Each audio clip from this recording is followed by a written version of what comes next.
The views and opinions expressed by guests are their own and do not necessarily reflect the views of Forge Fitness and Nutrition LLC, the podcast hosts, owners, employees, contractors, partners, or affiliates. This presentation may include the use of explicit language. Listener or viewer discretion is advised.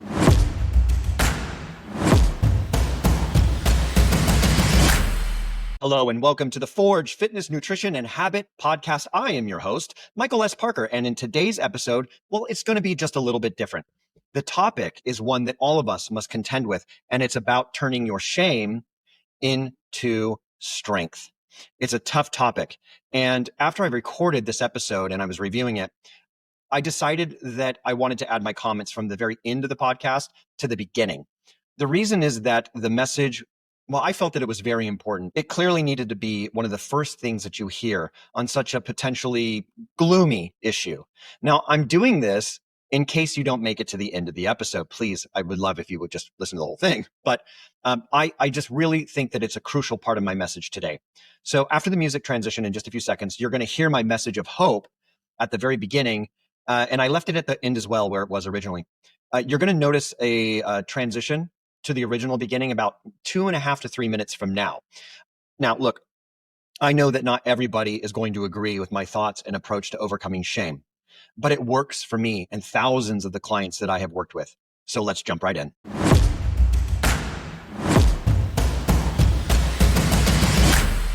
I've got good news for you. You are the only thing in your way. And guess what? I don't know about you, but I'd rather me be in the way than anything else because I can kick my own ass. I can take action. I don't have to wait for anyone else. Nobody. I get to choose when and how I move past a problem in my life or a shame situation or a feeling of guilt, whatever emotion you want to assign, you own that. You have the power to change your perspective. You have the power to change your reaction. I've said this for many years that I don't want to allow the circumstances of life to control me. I want to choose how I respond to the circumstances of life because I don't get a fucking choice in almost all of it. We don't get to choose when we're born or when we die in the natural way. I have a deep empathy for people who struggle with feelings of shamefulness or inadequacy or low self-esteem, people who struggle to find joy in their life. It's really disheartening. And I think that's probably one of the primary reasons that I started Forge. Well, and I can go back even further. I think that's one of the reasons I even got into the entire wellness space and why I've pursued so many avenues of it so vigorously. I really see a deep need in people where they're just feeling so lost and a feeling of hopelessness. And man, that is a terrible place to be. But the good news is you control it. For the most part, you live in the United States of America. Most of your problems you created, but you can fix them all. You can fix your problems. These low-lining surface issues, feeling inadequate compared to a social media influencer, missing a couple of workouts, eating that ice cream quietly so that your spouse doesn't see, feeling shameful about that. All that stuff can be fixed. You just got to think about it. You actually have to embrace your flaws and recognize that it's just an indicator of where you are, and you get to choose where you go. It's very hard to do. Simple, but really hard to do.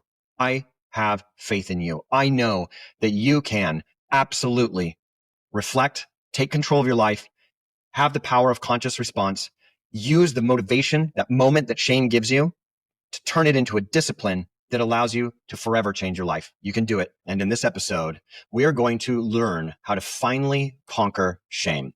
It is a prevalent and invasive human sensation that is so complex. It has so many nuances, but it is heavily present in fitness, nutrition, and habit efforts. It has to be discussed. Shame is one of the most common emotions that we have to work through with clients to overcome. How many times have you or somebody that you know tried to lose weight or exercise regularly, reduce their food consumption, or improve their diet, or even eliminate harmful substances, and then they fail time and time again? They just fail. How many times have you heard the story of the person that lost 25 pounds and they just gain it all back, plus some? How many times have you seen people try a new fad diet and then they fail and then they revert? How many stories have you heard about people who try to break a bad habit only for it to resurface again and take hold? Shame is sadly a constant companion for many people. When you're trying to be fit, when you want to control your food intake and you want to make positive changes in your life, and shame gets in the way, which we're going to discuss in detail, it can be very discouraging. But today, I'm going to show you how to identify, corner, and manage shame so that you are no longer held captive by its oppressiveness. Today, you're going to turn your shame into a proactive fuel that's going to power you towards your goals, and it's going to help you become the best that you can possibly be, and doing that sustainably. So what is shame?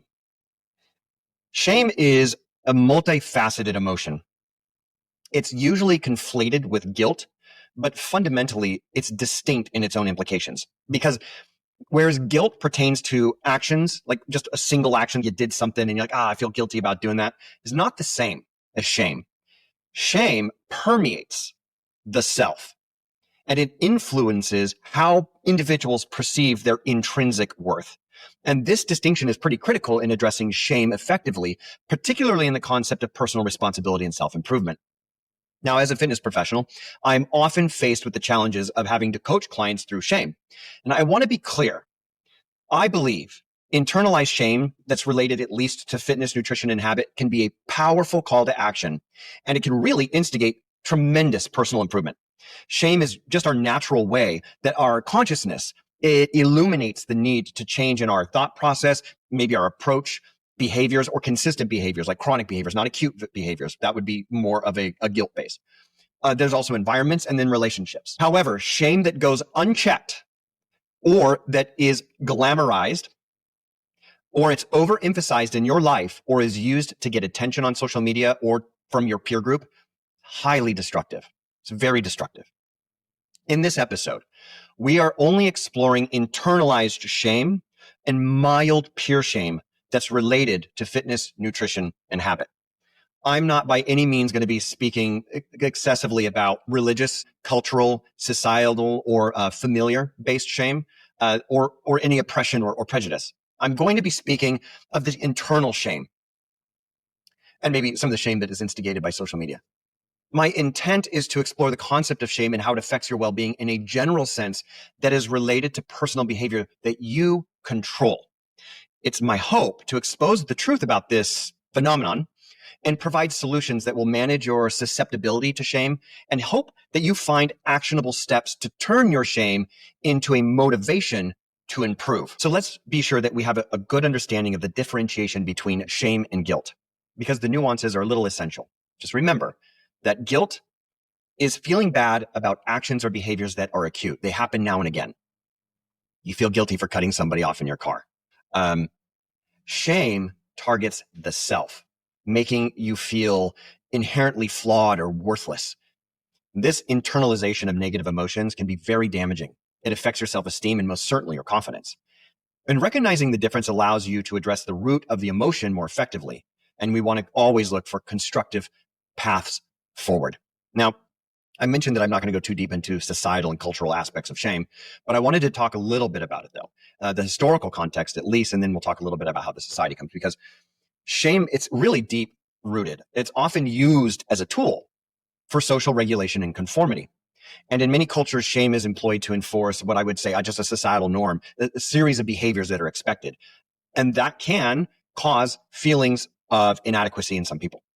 Now, by understanding its historical context, you can better appreciate how deeply integrated these feelings could be. But we have to start the process of disentangling personal worth from social expectations. And there are cultural variations in the experience of shame, because different cultures perceive and handle shame in a variation of ways. For example, in some societies, shame is a communal experience. My family grew up a very specific way, and I can tell you that there were some things that were considered shameful behaviors. And it was not necessarily something that other groups would say was shameful.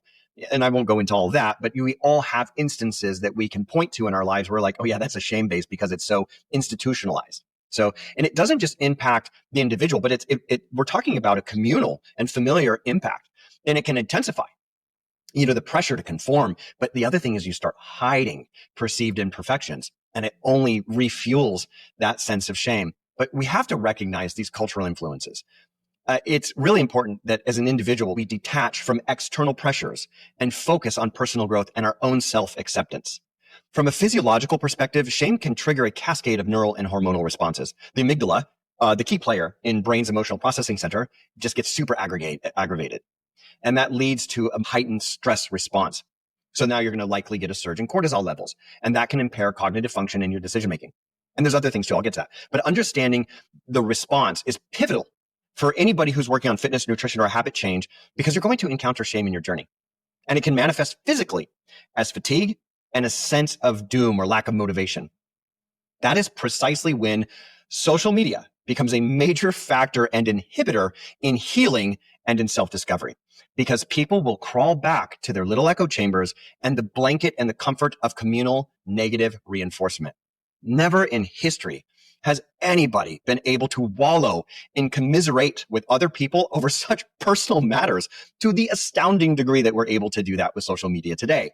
We are not built to wallow in self-pity and be reinforced continuously by other people who are also searching to find a negativity above positive change.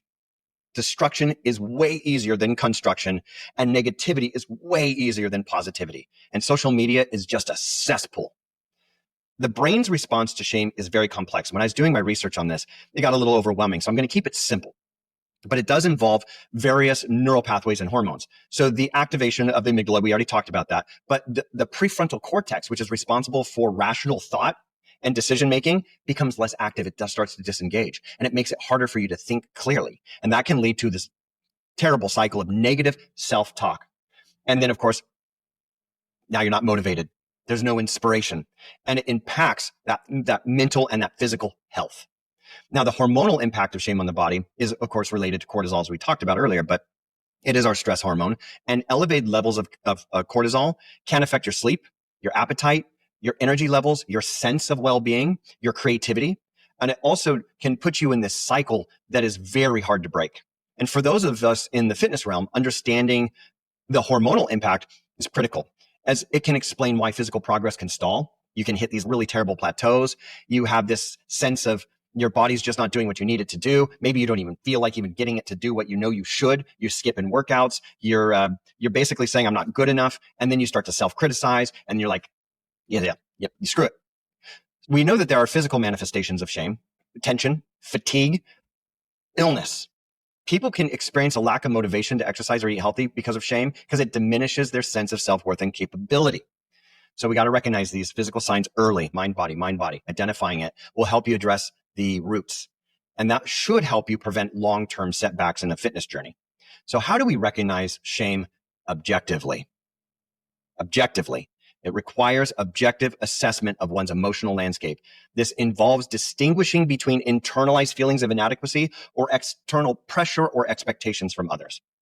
For beginners in the fitness domain, this can usually manifest as a reluctance to engage in certain exercises due to perceived inadequacies, and specifically the fear of judgment. Now, it's really important to cultivate a mindset that views these feelings as signals rather than definitive truths, right? It's just telling you. It's not true. It's just telling you you need to make a change. So identifying the internal versus external sources for shame is very helpful, because an internal one that's the easiest to fix because it's self-imposed. Now, it does stem from personal beliefs and a self-perception. And like I said, there is religious and societal and cultural implications. Moving all that aside, talking about internally. Now, it's so difficult to objectively look at ourselves and realize that sometimes we're the problem. And it's getting worse and worse, I think, from what I've at least experienced in my career, which is now almost 25 years. I think people are more reluctant to change their bad behaviors. I'll give you just an anecdote. I was a young man in the late 90s, and I was starting my career. And one of the things that I have noticed has changed significantly, if I were to just look back to, let's just go to 2000 to 2005, within that block. Self-help books, audio books, things like that. You could name them off. Like what was there? Was Brian Tracy, Tony Robbins, Zig Ziglar, Peter Rucker. The list goes on and on and on. I could probably John C. Maxwell. The list goes on. There's all kinds of these authors, and they were making huge waves. They were selling out arenas because people were so desperate to improve. That shit ain't happening anymore.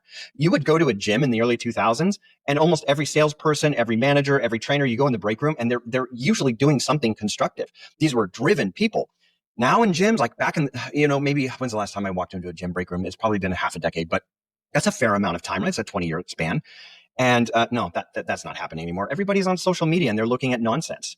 So think about that. We have a lot of reluctance to think about what are the mistakes that I'm making and how can I improve. That's, like I said, this is an anecdote, but it is my opinion that it seems to be worse than it used to be. There's just a lack of self-awareness, it appears. Now, anyway, coming back to what I was going to say, understanding the origin of the shame can help you address it more effectively because you have to develop a strategy to counteract the influences. Let's say influences because influencers are part of the problem. Social media influencers. I'm going to get to that. So let's talk about developing a little bit of emotional awareness, right? Actually, let me break it down to the power of conscious response. I wrote about that in the 90-Day Habit Transformation book. It's actually, let me turn that chapter. Sorry for those of you who are only listening and not watching because you're not going to be able to see it. The power of conscious response. Okay, so the reason that I even came up with this is a tool to help people better understand how they can make change conscientiously. There we go. In fact, I actually want to read you really quickly. I had come up with this methodology for myself. This was a personal approach that I started using with clients and it worked really well. And it had everything to do with the ability to emotionally be aware. And I'm going to break down how I use the power of conscious response, at least for myself, and how I wrote about it in my book. Essentially, there's 5 steps to it. But I want to read you a quote. Like every single one of the main chapters in part 1 of the book has a quote, and that quote is literally me framing the chapter. So when I went in to write each chapter, I started with just this quote. And for the power of conscious response, I want to read this to you because I think that this is a powerful segue into solution seeking for shame. And I quote from myself, I control my thoughts, feelings, and actions. I am the master of my mind and my own body. I am aware, thoughtful, and deliberate in my actions. I will not allow external forces to control me. I will not allow my negative thoughts to control me. I will be kind, gracious, loving to others, and most importantly, to myself. That is how I framed the power of conscious response, with the expectation that it would be a roadmap to allow me to constantly move away from feelings of inadequacy and demoralization, self-demoralization. So I'm going to go into this a little bit more, but I'm just going to tell you the way that I did this. And I broke out in the book was I said the first thing that's going to happen is there's going to be an instigation. Now, back when I wrote the book, originally when I had the first draft, I used the word trigger. But then it got hijacked by social media and younger people because everything triggers them, right? Oh, I'm triggered. And I felt that it kind of lost its potency. I decided to cause it an instigation because, man, you don't want to be instigated. When you get an instigation, this is something that causes you to have a reaction, an emotional reaction. This is where we're going to talk about emotional intelligence. And so I thought, okay, so there's going to be stuff throughout the entire day, no matter what I do, that is going to cause me to feel instigated. And some of those are going to be internal and some of them are going to be external. And I thought to myself, well, what is something that's foolproof that I could use no matter what? And so the second thing is there's an acquisition. You get instigated and you acquire that, right? So that feeling gets you and then you become aware of it. So that's what the acquisition is, the awareness of it. But it's not necessary the comprehension of it. That's the third thing. You have to finally comprehend what it is you're feeling. And then you have to compare it. That's the fourth thing. Compare it to what? Well, compare it to what your intended outcome is and compare it to what your behavioral expectations for yourself are.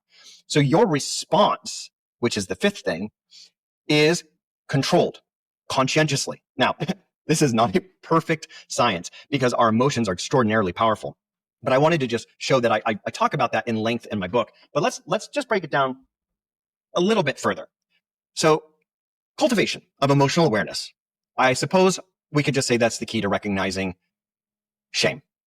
This involves regularly checking in on oneself. You have to acknowledge emotions without personal judgment. That's tough. You also have to identify and understand the origin of the shame. Those things are both important. Understanding is important, and you need to know where it came from. This comes from mindfulness, self-reflection. Individuals can become more attuned to their emotional states, which will make it a lot easier to identify when shame is influencing your behaviors and your mindset. I'll give you a little tip. One thing that I've been doing for many, many years. Sunday morning is my new morning where I do this. It used to be Saturdays, but I moved it to Sunday because it just works better for my schedule because I have to work every morning, and Sunday is usually the only day that I don't have coaching calls in the morning. So here's how I did it, and I continue to do to this day. Every Sunday morning, I will take 5 to 10 minutes and reflect on my week. Usually what I'll do is I'll go through my notes and see all the things that I had on my agenda to do that week. And we have a CRM system, and we have a workflow, an operational workflow system that you can classify and move things around, and is how much of that stuff got into the done pile, the digital done pile. And then also, how did I respond to other areas of my life? How did I respond to professional situations, and how did I respond to personal situations? And I'm very good at remembering what has happened because I'm conscientious about it. And then I think, did I handle that the way that I want to handle it? Remember what my tenet was in the beginning of The Power of Conscious Response, the quote that I had read you guys? It was about this. It's about taking personal responsibility for my own behaviors and my emotional responses and doing my best to manage it. I want to be able to look back when I'm older and be really proud of the decisions that I made in my life under emotional distress. I think that's something that people are missing again. So anyway, coming back to this, idea of self-reflection at least once a week and considering, did you do the right thing? Are you moving towards the person that you want to become, or did you take steps away? If you took steps away, don't classify that as shame. Classify it as an opportunity. It's an opportunity to recognize it and then make sure that if it happens again, that you do better than the last time. That's all you have to do. Progress is 1%. I know it doesn't feel that way when you're trying to load a piece of software and it says 1%, it's taking forever, but that's not the same. Progress in the human mind, progress in the human body, 1% matters because it accumulates. I talk about accumulation all the time. There are tools and techniques that you can use to recognize, and journaling is one of them. It allows you to explore your feelings in a safe way, where you are the only detractor and you can put that aside. You have to look for patterns, and you have to look for the instigators or triggers, whatever you want to call it. There's also therapies or counseling that can also provide professional guidance. They help individuals unravel more complex emotions and develop healthier coping mechanisms. Self-reflection and self-improvement practices, they foster a deeper understanding and acceptance of oneself. And that is the road to personal growth. Contrary to its negative connotations, shame can be recontextualized as a call to action. It serves as an emotional indicator that prompts introspection, or hopefully it does, and a reevaluation of your values and your actions. Now, in the fitness realm, this might translate to setting more realistic goals or seeking professional guidance if you just keep failing over and over again and you just don't know what's going on or what to do, or adopting a new, more effective training methodology. So let's clarify values and goals. Shame was definitely going to highlight misalignment between actions and values. That's why you have to use that word. You have to be able to reevaluate values and set goals that match. Otherwise, you're contradicting yourself. You're having a fight with yourself. Individuals, you can create a roadmap for personal growth. Now, the process, of course, identifying what truly matters. You have to figure out what you really, really want and what you need. And allowing shame to serve as a guide toward a more fulfilling and authentic life choice is a good idea. It creates resilience.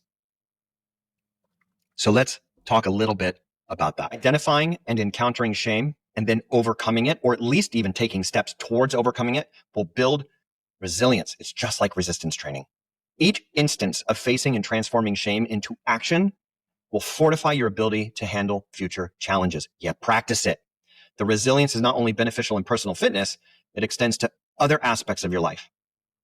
It does enhance your overall well-being and your confidence too, because you get over things faster and you move on. We're not made to wallow. Anyway, transforming shame into motivation is an interesting concept, because for those of you who know me or have listened to any of my content before where motivation is a topic of discussion, you know my stance on motivation. I'm not going to go into that here because I could do an entire episode on the myth of motivation. In fact, I wrote an article on that. If you want to go to the Forge blog, you can find it at forgept.com. The blog there has all kinds of information. All those articles are written by me, 95% of them. So, okay, well, let's talk about motivational force. I'm not saying motivation doesn't exist. I'm not saying motivation is wrong. I'm saying that people misunderstand what motivation is. Motivation is a catalyst. I always like to think of motivation as a lighter. The little flint and steel on a lighter that creates that little spark, that's motivation. All of the fuel that's in the lighter is your discipline. The motivation is instantaneous. It's just gone. Motivation is a feeling. Understanding that shame can give you a feeling of motivation, that is what you leverage. Okay, that is what you're after. Now it's a force, but you have to acknowledge that it's present without self-judgment. You don't dunk your lighter in water. We talked about self-reflection, identifying root cause. You want to examine them through the lens of personal responsibility. You have to take responsibility for yourself.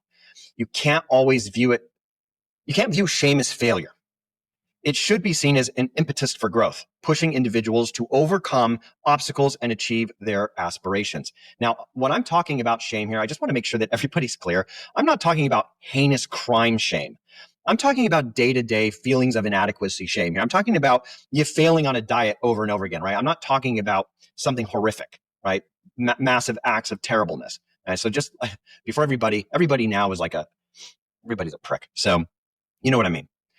So anyway, we want to reframe shame as a growth opportunity and leverage the temporary motivation that it gives us, and we can foster that into discipline, and that's where that resilience comes in. We have to change the narrative around shame. View it as a stepping stone rather as a stumbling block. If you see shame as a signal for growth, you can embrace the challenges that come with it, and you can do it with a proactive, conscientious mindset. You're making conscious decisions towards improvement. You can take all of your failures, or at least perceived failures, and you turn them into lessons, and you move towards the correction. And then that is what personal development is. So what are some practical strategies? Let's just quantify these a little bit better.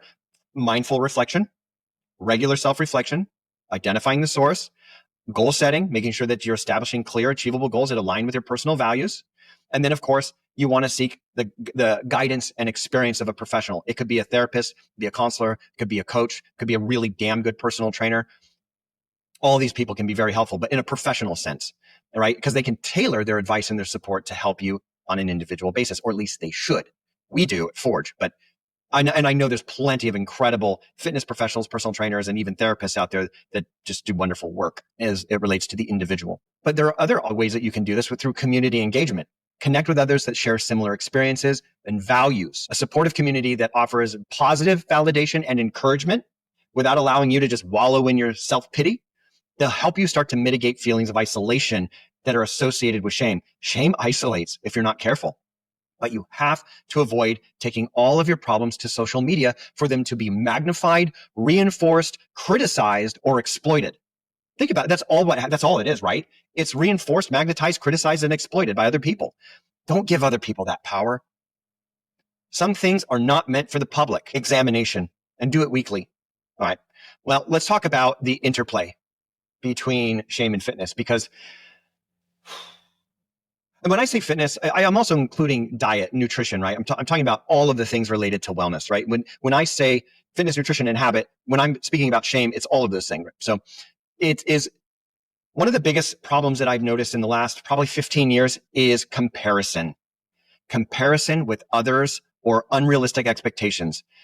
Social media, with its curated portrayals of perfection, man, that can exacerbate these feelings, leading to a very skewed perception of your progress or what's reasonable progress. And it starts to cause you to doubt your own capabilities. Social media is just making this so difficult for everybody. You have to recognize the destructive influences and focus on your personal growth rather than any form of external validation. I'm not saying that external validation isn't important or necessary in certain ways, but negative external validation is what I've been preaching about for the last 35 minutes. Don't go in those rabbit holes. Navigate social media and perception. You have to actively engage. It's a double-edged sword. I get that. I get that social media, especially when it relates to fitness, is a double-edged sword, because while it provides inspiration, you see all these great videos. You get to learn a lot of interesting things about how to lift, different ideas for exercises. You learn more about diet. You learn more about nutritional science, all of these great things that social media allows us to do. I'm not saying that that's not a good thing. Not only that, though, but you can see other people who are doing great work, and you can see some of the changes that people have basically taken responsibility for and improved. But social media mostly just creates unrealistic standards and fuel comparison-driven shame.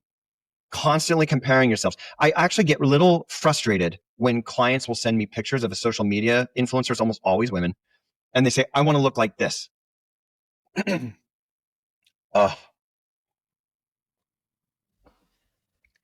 It is a common problem.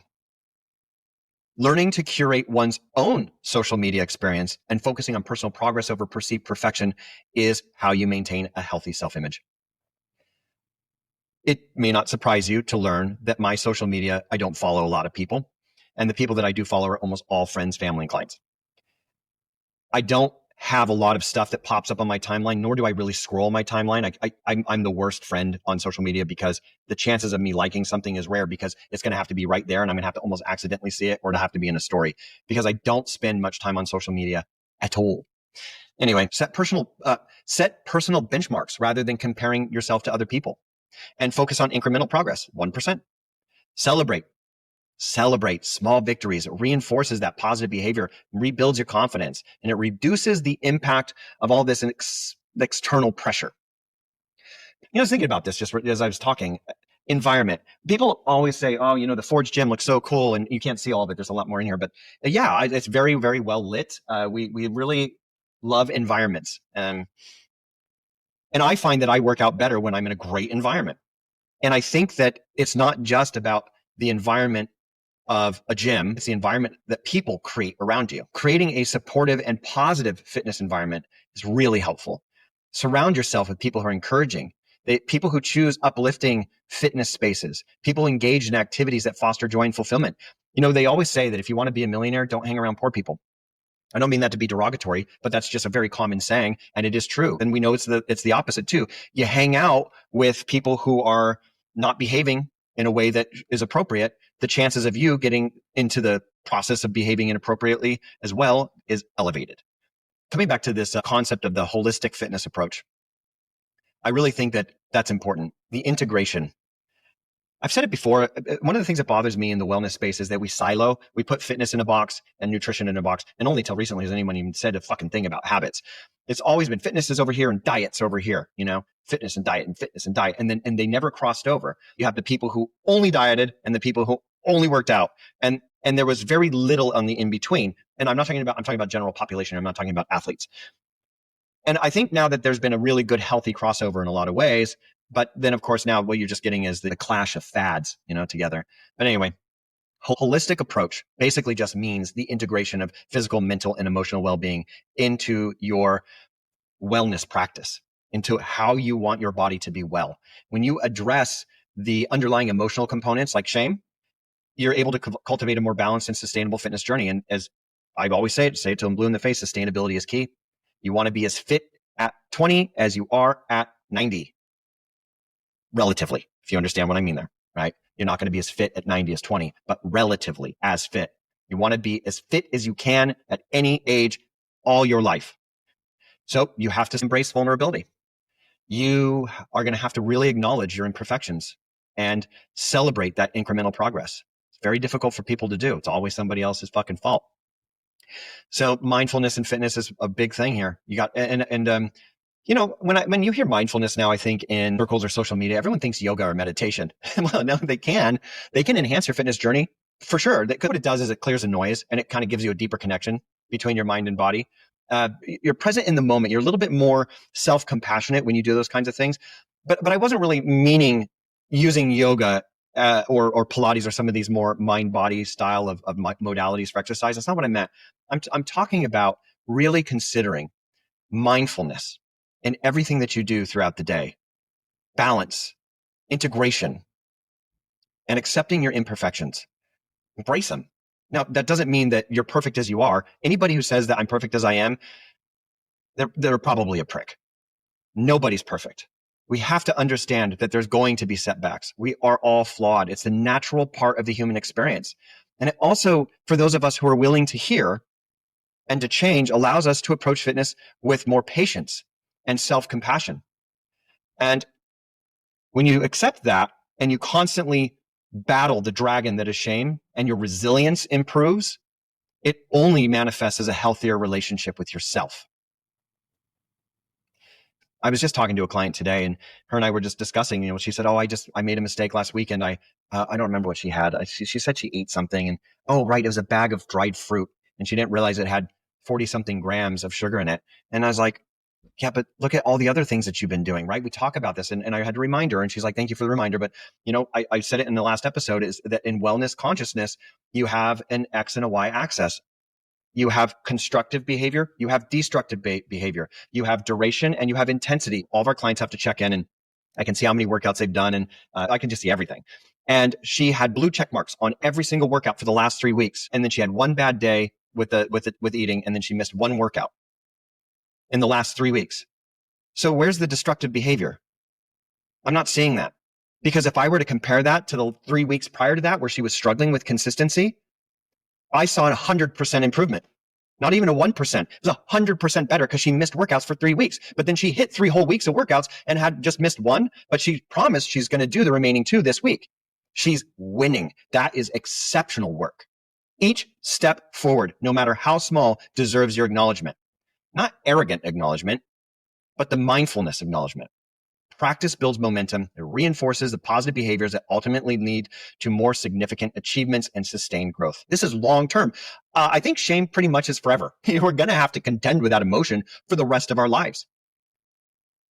You have to embrace shame as a positive force. You have to understand it objectively. You can transform it. It's a debilitating emotion if you don't, but it can be a very powerful catalyst for change. So I've got good news for you. You are the only thing in your way. And guess what? I don't know about you, but I'd rather me be in the way than anything else because I can kick my own ass. I can take action. I don't have to wait for anyone else. Nobody. I get to choose when and how I move past a problem in my life or a shame situation or a feeling of guilt, whatever emotion you want to assign. You own that. You have the power to change your perspective. You have the power to change your reaction. I've said this for many years that I don't want to allow the circumstances of life to control me. I want to choose how I respond to the circumstances of life because I don't get a fucking choice in almost all of it. We don't get to choose when we're born or when we die in the natural way. I have a deep empathy for people who struggle with feelings of shamefulness or inadequacy or low self-esteem, people who struggle to find joy in their life. It's really disheartening. And I think that's probably one of the primary reasons that I started Forge. Well, and I can go back even further. I think that's one of the reasons I even got into the entire wellness space and why I've pursued so many avenues of it so vigorously. I really see a deep need in people where they're just feeling so lost and a feeling of hopelessness. And man, that is a terrible place to be. But the good news is you control it. For the most part, you live in the United States of America. Most of your problems you created, but you can fix them all. You can fix your problems. These low-lying surface issues, feeling inadequate compared to a social media influencer, missing a couple of workouts, eating that ice cream quietly so that your spouse doesn't see, feeling shameful about that. All that stuff can be fixed. You just got to think about it. You actually have to embrace your flaws and recognize that it's just an indicator of where you are, and you get to choose where you go. Are you the person who hides in the middle of the night eating snacks out of the pantry so that none of your family members see it? It's not easy. Oh, it's simple. Oh, it's very simple. Just don't do it. But how unfucking helpful is that? It's very hard to do. Simple, but really hard to do. I have faith in you. I know that you can absolutely reflect, take control of your life, have the power of conscious response, use the motivation, that moment that shame gives you, to turn it into a discipline that allows you to forever change your life. You can do it. Anyway, that's it for today. Go out there, remake yourselves.